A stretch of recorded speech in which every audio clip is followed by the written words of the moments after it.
The St. Louis Cardinals own Paul Skenes. Sorry, perhaps that's a bit much, but they did beat him again last night thanks to another stellar performance by one of their own young pitchers.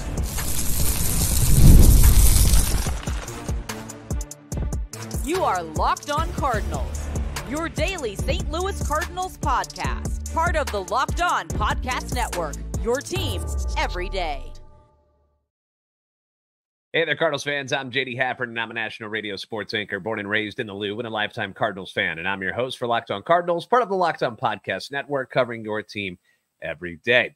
You can obviously hit us up on Twitter X, because we are available there. JD Sports Radio. You can do the podcast at LO_Cardinals. I do want to thank those of you who make Locked On Cardinals your first listen every day. We're free and available wherever you get your podcasts. You can also find us on YouTube. Kind of stuck in that 10,500 subscriber range right now, and I realize that the Cardinals not winning as much and not being a part of the playoff picture has done something to that. But for those of you who are here each and every day and you're not a subscriber already, or maybe you're new, please stop by, like, subscribe, and comment so you can interact with us and hit the notification button so you know when the new episodes come out. This is a show serving Cardinal Nation and giving the best fans in baseball all of the info about the birds on the bat. Today's episode brought to you by FanDuel. Now through September 22nd, all FanDuel customers can bet $5 and get a 3-week free trial of NFL Sunday Ticket from YouTube and YouTube TV. Visit FanDuel.com to get started. So the Cardinals defeat the great Paul Skenes again on Monday night, which was awesome. That's right. Again, the Cardinals now the only team in Major League Baseball to have beaten Paul Skenes twice. That's right. Your St. Louis Cardinals handed the Pirates phenom another loss, 2 of his 3 losses this year. That crappy team out in LA known as the Dodgers, they got him for a loss earlier this year as well. Clearly, they probably got lucky, whereas the Cardinals are a machine. They are a machine that devours pitchers day in and day out. All right, I'm kidding. Back to reality. They had a good approach against him, and it's not like they lit him up or anything like that, but they battled a little bit and took advantage of the Pirates bullpen. It's not that Paul Skenes didn't dominate them early on, because he surely did. Not all that surprising considering how subpar the Cardinals offense has been this season. But Skenes, what was it? The first 10 Cardinal hitters, in order, up and down, they're gone. But then you get Alec Burleson, Biscuits for the uninitiated, if you didn't know about his nickname. He singles, then he gets to second base on a balk, clearly worried about Alec Burleson running. And then, you get the 3-0 pitch. This was the big hit against Skenes, was a 3-0 pitch. The Grizzly veteran, Nolan Arenado, ends up smoking a ball up the middle, base hit, scores Burleson, gives the Cardinals a 1-0 lead. And shockingly, that was all they needed on this night, because the real story in this game was not Paul Skenes. It wasn't anything to do with the Cardinals offense. It was Andre Pallante. That was the story in this one. He was absolutely brilliant on Monday night. Ends up throwing 7 innings, a career-high 9 strikeouts. He gives up just 4 hits. He only walks 1, which is very, very important. Just magnificent. Pallante allowed 1 runner to reach second base in the first 6 innings, and then pitched out of that jam in the 7th inning. Got a little help from the home plate umpire on that last strikeout. That was not a strike. That was a ball outside. We can admit that. But got the call, and overall he was awesome. And I know the fan base likes to kick Dusty Blake around on the web. I get it. But Andre Pallante is certainly a success story that should be celebrated this year. And according to John Denton, it really kind of started with Pallante requesting to become a starter again, which is something I wasn't totally aware of, that it was kind of like something he wanted to do. I thought it was just an organizational decision to do it, but Denton says that Pallante asked and was granted a switch from a relief role to a starting slot in the minors, and that in that role, Pallante had enough pitches, both during off-day bullpen throwing sessions and during games, to finally cultivate the tailing sinker that would go in on righties and keep them off the plate. And that was the big problem with Pallante. Remember, he could get lefties out, couldn't figure out how to get righties out, which has always been a little bit weird considering he's a right-handed pitcher. But it wasn't all Pallante. He ended up telling Denton, I know that guys on the coaching staff push for me to get that minor league opportunity and go down there and figure some stuff out. That was something I talked to them about at the end of last year, and they gave me that opportunity. I'm just proud of the way I went down there, stayed focused, and took advantage of it. And it was working on Monday night. That is for sure, because he looked outstanding. And it's worked for, most of the time since he's joined the rotation full-time back in June. And yeah, of course, there's going to be some bumps in the road. It happens with young pitchers. And obviously, it's how you work through them that shows that you're developing and you're getting better at the major league level. All right. How do you handle those bumps in the road? September hadn't been great for Pallante. The starts against Milwaukee, Cincinnati, not good, and the walks, which I pointed out, where he just walked one Pirate last night. He had 5 walks in each of those games against Milwaukee and Cincinnati. And we all know that that's a recipe for failure. That's not going to work. You cannot do that. You can't just put free people on and expect to come away with wins. And of course, he took the L's in those games. He wasn't good. He's had ugly starts this year against like the Giants, Houston. The Mets was a rough one. He actually got the win in that game against the Giants too. They ended up winning despite him allowing 5 runs in 5 1/3 innings. But overall, in the grand scheme of things, since he's been a full-time starter, I've been impressed. And I think most people have. It hasn't been a lot of, oh gosh, this Pallante guy. I think everybody is on board the Andre Pallante train into being somebody that should be in the rotation next year. The changes he's made, the success that he's had, he's been better more times than he's been bad. Let's put it that way. And it's been eye-opening for sure. 17 starts since June, 6-7. Let's not look at the record, but the ERA, important, 3.86. His FIP, 3.80. And he's not a power arm that's just going to strike out a lot of people. 9 strikeouts last night, obviously a career high. That's not going to happen very often, but he's good for like 4 or 5 in a game. And I believe has very much earned a spot at the back end of this rotation, at least in my eyes, for next year, which is good because it allows you to feel a little more comfortable with moving on from the club options of Lance Lynn and Kyle Gibson. That will be something they have to make a decision on in this offseason. And if you do move on from those guys, that in turn gives you some more payroll flexibility to use the money towards other guys to help shore up, the bullpen, the offense, maybe go get a better rotation arm if need be, which is, we're never going to say, no, don't go get more good pitchers. It's not something you're going to say. But we'll see how they decide to do it. And it really kind of depends on what the payroll is going to look like next year. How are they going to stay the same? Are they going to drop it some? Are they going to raise it a little bit? Probably not, considering how things are looking at Busch Stadium as far as the gates and, how much money they're making there. I wouldn't suspect a rise in payroll by any means, but we'll have to wait and see. By all accounts, from what I've been reading online and stuff, is that it'll either stay the same or drop a little bit for next year, which, when you're not paying a Kyle Gibson or a Lance Lynn, that's going to bring it down, like $25 million. So that's good. And Andre Pallante doing what he's done in the back half of the season here is a reason why they'll be able to do something like that and be okay with it. Speaking of offense, the Cardinals got the Nato RBI, which was huge. They get a couple of opposite field RBI hits from Pedro Pages and Brendan Donovan off the Pirates bullpen, which you got to love the opposite field hits. When I was playing ball, I was that guy too. Deadpool hitter. It was tough for me to go to the opposite field. And when you do see it work and you see them getting pitched away and they take it that way and it shoots through the infield and it's a hit, I love it. It's beautiful. Good hitting. Sac fly by Newt also brought in a run. They score 4. They win it 4-0. Yesterday, we discussed some options for the Cardinals, some trade options for them to take a look at to help improve the offense from what it is this year. So we're going to dive into some of the fan feedback about those names, including the Oakland A's, Brent Rooker. We'll do that next on Locked On Cardinals. PrizePicks is America's #1 daily fantasy sports app with more than 5 million members, and it's the easiest and most exciting way to play daily fantasy sports. Unlike other apps on PrizePicks, it's just you against the numbers. Pick more or less on 2 to 6 player stat projections. Watch your winnings roll in. Sign up today and you get $50 instantly when you play $5. That's right. You play $5, you get $50 instantly. That's mathematically good for you.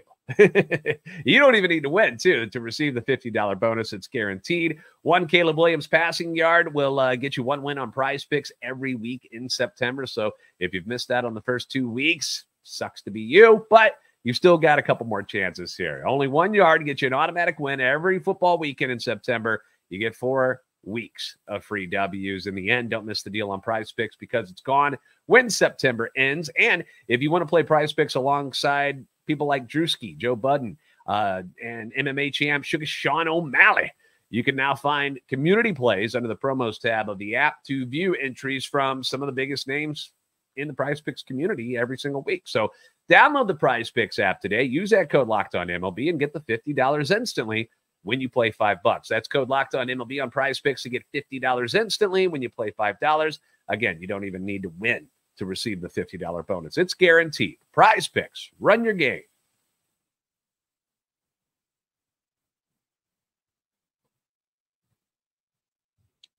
Thank you for making Locked On Cardinals your first listen every day for your second listen. Enjoy the Locked On MLB podcast hosted by Sully, who was here daily to provide national expertise with his trademark humor. We're getting down to the nitty gritty. The races are heating up in both sides, American League and the National League. So prepare for the Fall Classic with Sully. Available every single day on Locked On MLB, part of the Locked On Podcast Network, your team every day. A reminder, you can catch every pitch of the Cardinals' hometown broadcast with SiriusXM. Just download the SXM app and search the word Cardinals.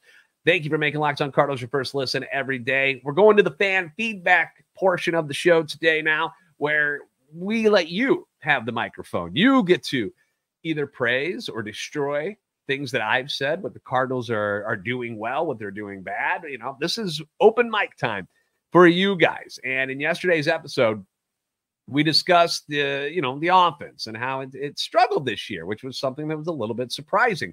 If there was a spot on this team that we didn't think needed a lot of help, it was going to be offensively. And in the end, we were all wrong because the offense has been an issue this year. And we talked about some changes that I would make, things that I would target trade-wise based off our story from Thomas Govain over at redbirdrants.com. So the names we brought up were, or at least Thomas brought them up, but we discussed them: Yandy Diaz, Taylor Ward, Brandon Lau, and Brent Rooker. And I also jumped into, wiping out all of the current hitting coaches and instructors, moving on at the major league level. I can't tell you what happens in the minor league level and how good somebody is or isn't. I'm not around that stuff, so I don't know.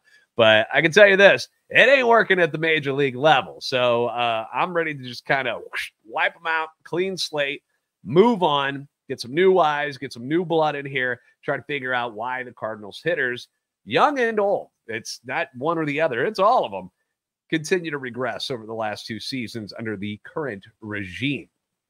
A lot of people are like, fire Ollie, fire Mo, sell the franchise. We got a lot of feedback like that, which, okay, great. That's fine. But I was hoping for a little more constructive chatter about what each player that we talked about yesterday brought to the table. So that's great. If you feel like you need to fire Ollie and you need to fire these guys, that's fine.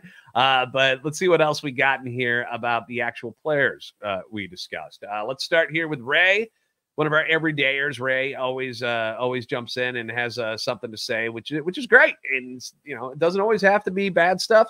Doesn't always have to be good stuff. But the fact that you interact each day, appreciate you, Ray. All right, here we go. We don't need Rooker from the A's, Ray says. We need one of the new young pitchers that they've been getting quality innings out of since the All-Star break. Trade Jordan Walker and Steven Matz somewhere to get younger and better pitching that can step in right now. Try to get Corbin Burns or even Jack Flaherty in free agency, but Mozeliak must be gone for that to happen. By the way, JD, Walker and speed in the same sentence. Question marks. One reason he's so bad defensively in the outfield is because he's too slow and can't cover ground. He was fast as an 18-year-old. That hasn't been true at all now that he's bulked up, and no, the team is not comfortable with him in the outfield. They just recently replaced him in late innings of the game for defensive purposes. That is correct. They do take him out of for defensive purposes late in games, but they're willing to have him out there for 7 innings. Not every guy you're going to put in the outfield is going to be a Gold Glove caliber outfielder. We have to get over the fact that every guy on our team needs to be a Gold Glover for this team to succeed. It's not feasible. Okay, we got a few years back when we had like 5 of them on one team. That was incredible. That never happens. That's not realistic. All right. Sometimes you have to trade some defensive stuff so that you can get better offense in return. It's a balance. They can't all be Triple Crown winners at the plate. They can't all be Gold Glovers in the outfield. They can't all be Cy Young winners in the rotation. You have to find a balance and be able to build that and put it together to make a winning franchise. Okay. As far as Walker not being fast, yes, he is. He's in the 78th percentile in all of baseball for sprint speed in the league. The dude can run. He is fast. So you're completely wrong there, Ray. I hate to tell you. Does he get bad jumps? Yes. That is something that he's certainly working on, is to get better jumps in the outfield so that he's able to cover more ground. I know we've all seen it where he comes down for a ball and he doesn't read it well, and then it looks like he's really slow coming to the line. But he's not slow. He just gets bad jumps. Bad jumps does not mean you can't run fast. All right? The dude can move quite well, very athletic. As far as trading him for starting pitching, I don't know. First off, you're not going to trade him right now when his value is probably lower than it was last year, because he hasn't played all that much at the major league level. And what he has done hasn't been great. So that doesn't make a whole lot of sense to me. That's selling low on somebody who you think is going to have a bright future and is still a very, very young player. But again, going to get more pitching still doesn't help you score runs, which is also a problem of this team. You know, going to get another pitcher is not going to help you drive in runs with runners in scoring position. Okay. That is a huge problem for this team. Willson Contreras being hurt a lot this year didn't help any matters. You know, obviously he was supposed to be a big part of how this offense was going to move, and you didn't have him, and you got bad years from Nato and bad year from Goldschmidt, and it just collapsed. Okay. So you need somebody who can hit in these kind of situations, and that will take the burden off thinking that you need 5 starters who only give up 2 earned runs a game. You know, it makes life a little bit easier when you can score 5 and 6 runs a game. So they're not going to pay for Corbin Burns. So stop. That's not going to happen. They're not going to probably pay for Jack Flaherty, who you've already had. And just a year ago, everybody wanted him gone. And now you're seeing him succeed somewhere else. And you're like, bring him back. Cardinal fans, you got to make up your mind on this stuff. All right. And first off, if I'm Jack Flaherty, why the hell would I want to come back to St. Louis? I'm prospering in Detroit and in LA. Why would I go back to St. Louis? They're not going to pay you more than anybody else. So that's not going to happen.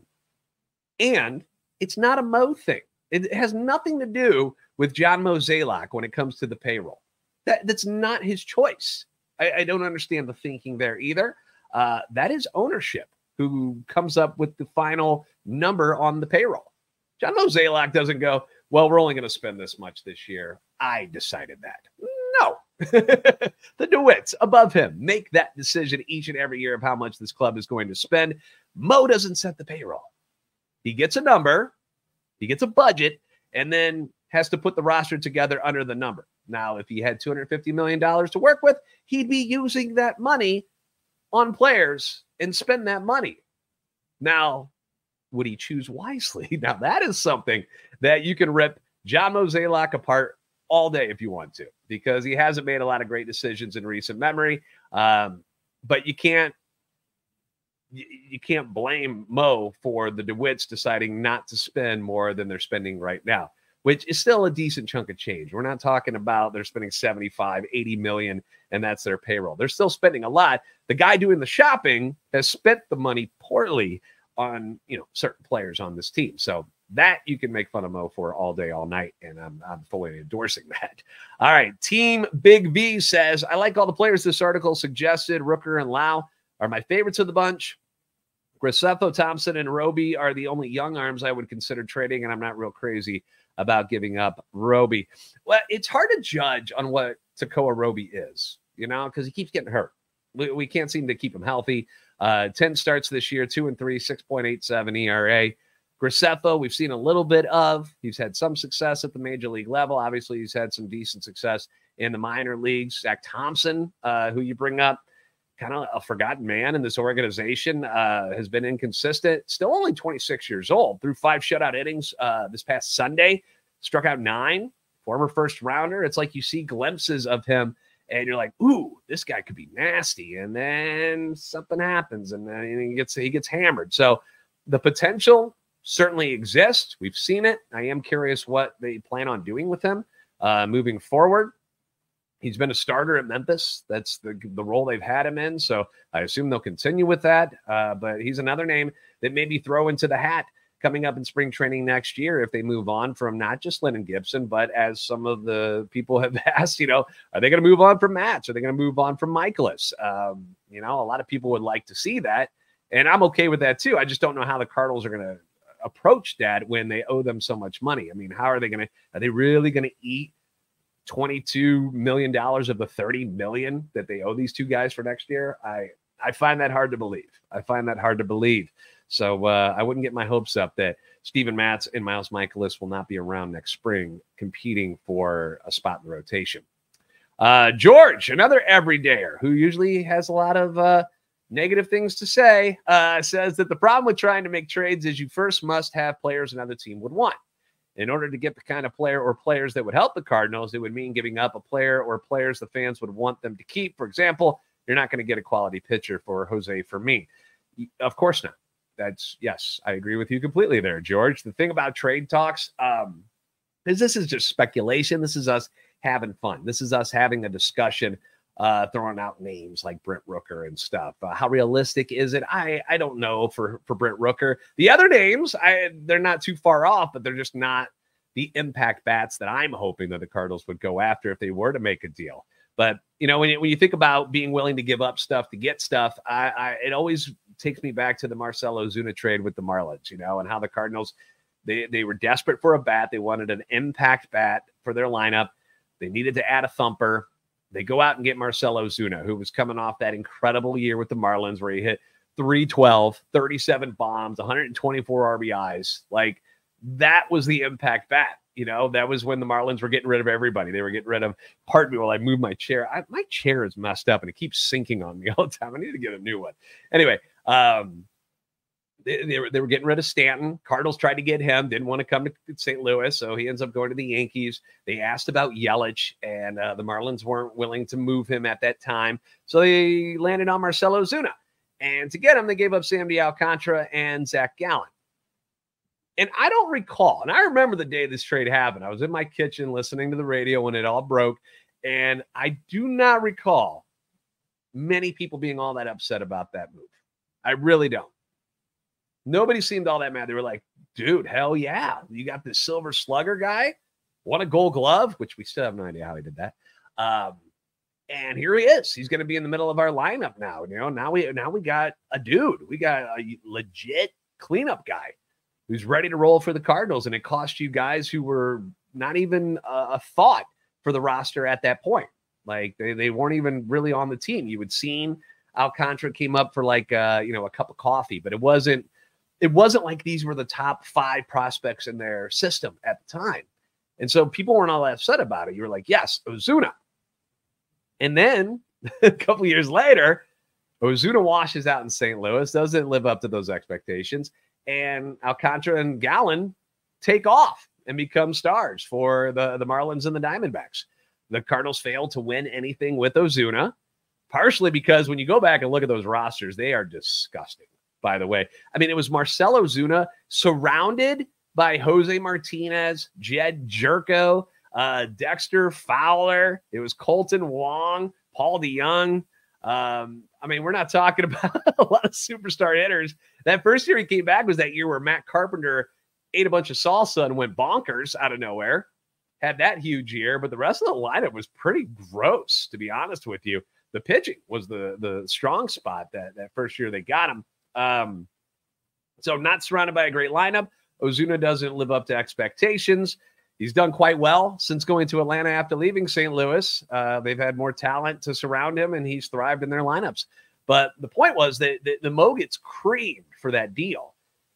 And I'm not sticking up for Mo. I'm just saying that sometimes trades don't work. It is a risk every single time. The Cardinals have won plenty of them over the years. We have been very spoiled with amazing trades. Walt Jocketty obviously used to take other teams to the cleaners all the time. Arenado and Goldie, you have to say those are the big ones recently where has fallen in favor of the Cardinals. Now, I get that they've aged now, but you enjoyed those first few years together. Sadly, the Cardinals weren't able to do anything in the playoffs to show how much those trades really impacted the team and were able to do anything. You know, that was the sucky part about it. So I don't know. It's a risk. It's always going to be a risk. And sometimes things aren't going to work out.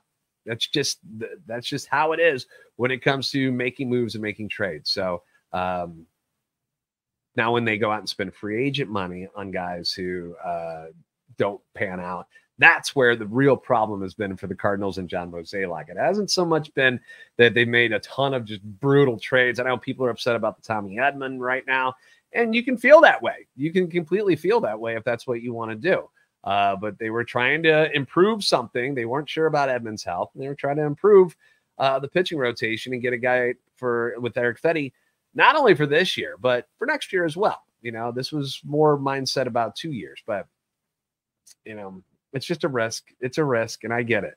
Again, I'm not sticking up for John Mozeliak. I'm just saying you don't always win the trades, and that's just the way things go. All right. Thank you for all the comments. Keep them coming. I appreciate you guys' opinions, your thoughts, the good, the bad. Well done. Well done, everybody. Keep them going. Keep them going. Preview of tonight's game. We're going to get to that, plus some new. We're going to look at the standings because the Cardinals mathematically eliminated from one thing, still alive in one thing, but we all know how this is probably going to shake out. And some bad news about Willson Contreras. That coming up next on Locked On Cardinals.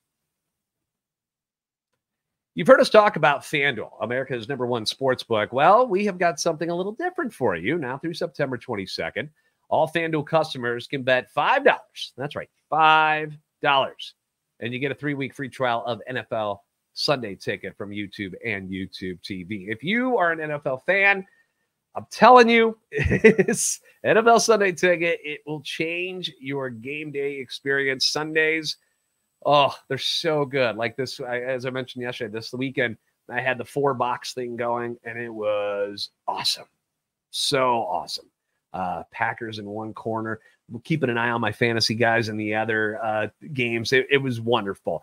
And with the YouTube-based plan, YouTube TV-based plan, you'll be able to watch, like I did, every regular season Sunday afternoon out of market game. All you need is a Google account and a current form of payment, and you can cancel anytime. It's a game changer. This is the deal for you. If you've never tried NFL Sunday Ticket, I'm telling you, give it a whirl. See what you think. You don't like it, you can cancel. But if you're an NFL fan, you're going to like it. You're going to love it, to be more honest. So visit FanDuel.com/lockedon to download America's #1 sportsbook.